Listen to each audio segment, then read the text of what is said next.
നമസ്കാരം. ഓട്ടപ്രദർശനത്തിലേക്ക് എല്ലാ പ്രേക്ഷകർക്കും സ്വാഗതം. ഓപ്പറേഷൻ സിന്ദൂർ വീണ്ടും ചർച്ചാ വിഷയമാവുകയാണ്. ഓപ്പറേഷൻ സിന്ദൂറിൽ ഇന്ത്യയുടെ യുദ്ധവിമാനങ്ങൾ പാകിസ്ഥാൻ വെടിവെച്ചിട്ടോ എന്ന ചോദ്യം കഴിഞ്ഞ കുറേ നാളുകളായി ഇന്ത്യയിൽ പലരും ചോദിക്കുന്നുണ്ട്. അത് അനാവശ്യമായ ചോദ്യമാണ്. കാരണം ഇന്ത്യ അത്രമാത്രം ഡാമേജ് പാകിസ്ഥാനിൽ ഉണ്ടാക്കിയിട്ടുണ്ട് എന്ന് പലതവണ തെളിയിച്ച ശേഷവും ഇന്ത്യയിലെ പ്രതിപക്ഷ കക്ഷി, പ്രത്യേകിച്ചും കോൺഗ്രസും രാഹുൽ ഗാന്ധിയുമെല്ലാം, കോൺഗ്രസിലെ ഒരു വിഭാഗവും അല്ലെങ്കിൽ രാഹുൽ ഗാന്ധി പക്ഷം എന്നൊക്കെ പറയാം, ഇവരാണ് ഇപ്പോൾ സർക്കാരിനോടൊരു ചോദ്യം ഇപ്പോഴും ഉന്നയിച്ചു കൊണ്ടിരിക്കുന്നത്: ഇന്ത്യക്ക് യുദ്ധവിമാനം നഷ്ടപ്പെട്ടോ?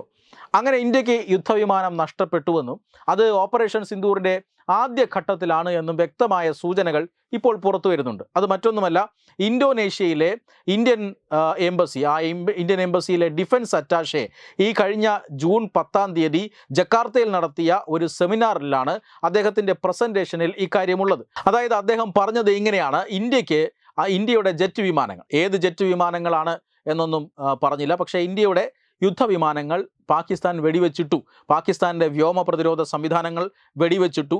അത് ഓപ്പറേഷൻ സിന്ദൂറിൻ്റെ ആദ്യഘട്ടത്തിലാണ്. അതായത് ഇന്ത്യ പാകിസ്ഥാനിലെ ഭീകര കേന്ദ്രങ്ങൾ, 9 ഭീകര കേന്ദ്രങ്ങളിൽ മിസൈൽ ആക്രമണം നടന്നു. ഏതാണ്ട് 22 മിനിറ്റോളം നീണ്ടുനിന്ന മിസൈൽ ആക്രമണം നടന്നു.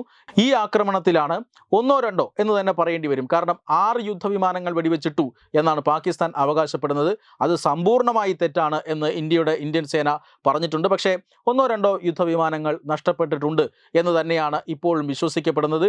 അത് പക്ഷേ നഷ്ടപ്പെട്ടത് തീവ്രവാദ കേന്ദ്രങ്ങളിലേക്ക് ഇന്ത്യ നടത്തിയ ആക്രമണത്തിലാണ്.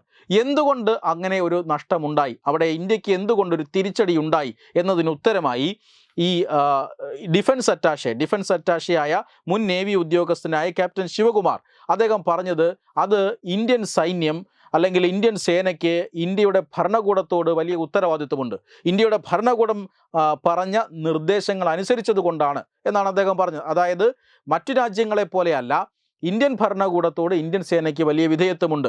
ഇന്ത്യൻ ഭരണകൂടം അന്ന് പറഞ്ഞത്, ഒരു കാരണവശാലും ആദ്യം പാകിസ്ഥാൻ്റെ സേനാ കേന്ദ്രങ്ങളെ ഇന്ത്യ ലക്ഷ്യം വയ്ക്കരുത്, പാകിസ്ഥാൻ്റെ എയർ ഡിഫൻസ് സിസ്റ്റത്തെ ഇന്ത്യ ലക്ഷ്യം വയ്ക്കരുത്. പാകിസ്ഥാന് വ്യോമ പ്രതിരോധ സംവിധാനമുണ്ട് എന്ന് ഇന്ത്യക്കറിയാം, അത് തകർക്കാതെ വേണം ഈ ഓപ്പറേഷൻ നടത്താൻ എന്ന നിർദ്ദേശം ഉണ്ടായിരുന്നത് കൊണ്ടാണ് ഇന്ത്യക്ക് അങ്ങനെ ഒരു ലോസ് ഉണ്ടായത്. പക്ഷേ അത് എത്രയും വേഗം പരിഹരിച്ച് പാകിസ്ഥാൻ ഇന്ത്യക്ക് നേരെ ഒരാക്രമണം നടത്തിയത് തന്നെ വലിയ മണ്ടത്തരമായിരുന്നു.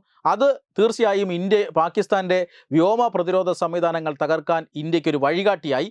അങ്ങനെ അടുത്ത സ്റ്റെപ്പ് എന്ന നിലയിൽ പാകിസ്ഥാൻ്റെ വ്യോമ പ്രതിരോധ സംവിധാനങ്ങളെല്ലാം ഇന്ത്യ തകർത്തു. പിന്നീട് അങ്ങോട്ട് 3 ദിവസം ഇന്ത്യയുടെ സംഹാര താണ്ഡവമായിരുന്നു. ഇന്ത്യ ഉദ്ദേശിച്ച സ്ഥലങ്ങളിലെല്ലാം ആക്രമണം നടത്തി. ഒരു ജെറ്റ് പോലും ഇന്ത്യക്ക് നഷ്ടപ്പെട്ടിട്ടില്ല.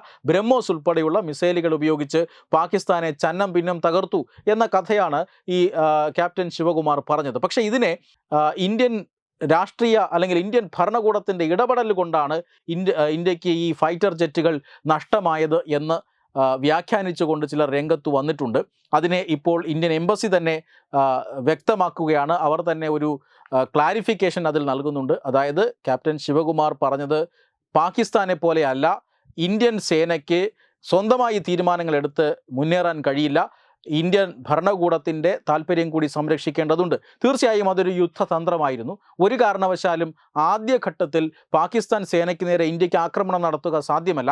അങ്ങനെ ഇന്ത്യ ആക്രമണം നടത്തിയാൽ തീർച്ചയായും അതൊരു ഇന്ത്യൻ അധിനിവേശമായി വ്യാഖ്യാനിക്കപ്പെടും. മാത്രമല്ല, ലോക രാജ്യങ്ങളുടെ പിന്തുണയും അതിൽ നഷ്ടമാകും, മറ്റ് രാജ്യങ്ങളുടെ ഇടപെടൽ അതിലുണ്ടാകും. അതുകൊണ്ട് തന്നെ ഇന്ത്യ അത് ചെയ്തില്ല. മാത്രമല്ല, ഇന്ത്യ ചെയ്തത് സർജിക്കൽ സ്ട്രൈക്ക്, അതായത് അവിടുത്തെ ഭീകര കേന്ദ്രങ്ങളെ മാത്രം ലക്ഷ്യമിടുക എന്നത് തന്നെയായിരുന്നു. ഇതിൽ പാകിസ്ഥാൻ പ്രതികരിച്ചാൽ തീർച്ചയായും അടുത്ത നിലയിൽ പാക് സേന കേന്ദ്രങ്ങൾക്ക് നേരെ ആക്രമണം നടത്താം. അതായിരുന്നു ഇന്ത്യൻ ഭരണകൂടത്തിൻ്റെ തീരുമാനം. അതാണ് ഞങ്ങൾ നടപ്പിലാക്കിയത്. അതുകൊണ്ടാണ് ഇവിടെ ഒരു സീറോ ലോസ് എന്ന് പറയുന്ന ഒരു സംവിധാനം അത് ഉണ്ടാക്കാൻ കഴിയാത്തത്. കൃത്യമായി ഇന്ത്യക്ക് ചില നാശനഷ്ടങ്ങൾ അവിടെ ഉണ്ടായതും അതുകൊണ്ടാണ് എന്ന വളരെ പോസിറ്റീവായിട്ടുള്ള വിശദീകരണമാണ് ഇപ്പോൾ കോൺഗ്രസ് അടക്കമുള്ള രാഷ്ട്രീയ പാർട്ടികൾ ഇന്ത്യൻ സർക്കാരിനെതിരെ അല്ലെങ്കിൽ മോദി സർക്കാരിനെതിരെയുള്ള ഒരു ആയുധമായി ഉപയോഗിക്കുന്നു. പക്ഷേ ജനങ്ങൾക്ക് കൃത്യമായി കാര്യങ്ങൾ മനസ്സിലായിട്ടുണ്ട്. ഇതൊരു വലിയ ഓപ്പറേഷൻ സിന്ദൂർ ഒരു വലിയ സൈനിക നടപടിയായിരുന്നു. 1-2 യുദ്ധവിമാനങ്ങൾ നഷ്ടപ്പെട്ടു എന്ന് വെച്ച് ഇന്ത്യക്ക് ആ യുദ്ധത്തിൽ ഒന്നും സംഭവിക്കാനില്ല. കാരണം ഇന്ത്യ അത്രമാത്രം നാശനഷ്ടം പാകിസ്ഥാനിൽ ഉണ്ടാക്കിയിട്ടുണ്ട്. വെബ് ഡെസ്ക് തത്വമൈ ന്യൂസ്. രാവുമായണം രാമനെ അറിയണം. സ്കൂൾ കുട്ടികൾക്കായുള്ള രാമായണം പ്രശ്നോത്തരി.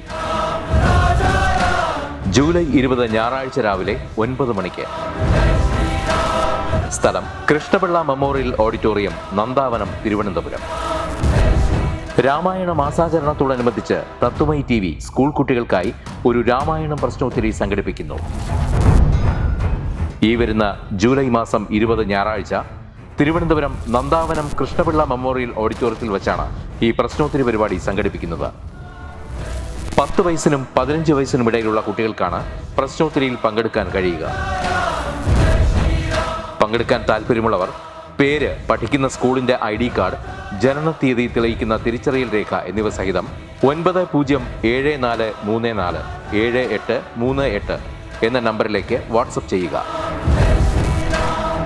ഒരു കുട്ടിക്ക് 100 രൂപയാണ് രജിസ്ട്രേഷൻ ഫീസ്. പ്രവേശനം ആദ്യം രജിസ്റ്റർ ചെയ്യുന്ന 54 കുട്ടികൾക്ക് മാത്രം. വിജയികൾക്ക് ആകർഷകമായ സമ്മാനങ്ങൾ.